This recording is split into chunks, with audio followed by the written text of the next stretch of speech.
How to list all possible zeros, roots, of a polynomial equation. As stated in Lesson 1.3.2, the rational root theorem helps identify the possible roots of a polynomial equation. This means it helps narrow the range of possible rational roots, but it doesn't give the exact roots of a polynomial equation. If exist, they are found by applying an extra procedure explained. Step 1. Identify the constant of the polynomial and write down all its integer factors, including the negative ones. This helps identify the possible values of p.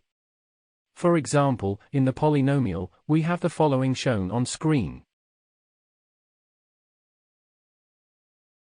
The constant of the polynomial is a, 0 equals minus 24. The possible integer factors p of this constant are plus or minus 1, plus or minus 2, plus or minus 3, plus or minus 4, plus or minus 8, plus or minus 12 and plus or minus 24. Step 2. Identify the leading coefficient of the polynomial and write down its integer factors q. In our polynomial, we have n equals 4 and n equals 2. Hence, the possible values of q are plus or minus 1 and plus or minus 2.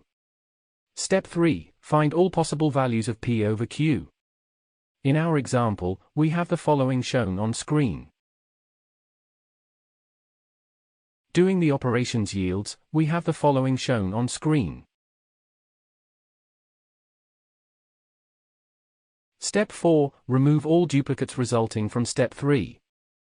Thus, removing the duplicates in our example and writing everything in the ascending order yields, we have the following shown on screen. This means the list of all possible zeros of the given polynomial includes the numbers. We have the following shown on screen. That is all for lesson 11.3.3. To continue this tutorial, please watch 11.3.4, how to identify the zeros of the polynomial from the list of possible zeros. Thank you for watching. Make sure to like and subscribe to keep up to date with new videos. For more information, calculators, and tutorials, please visit www.icalculator.info.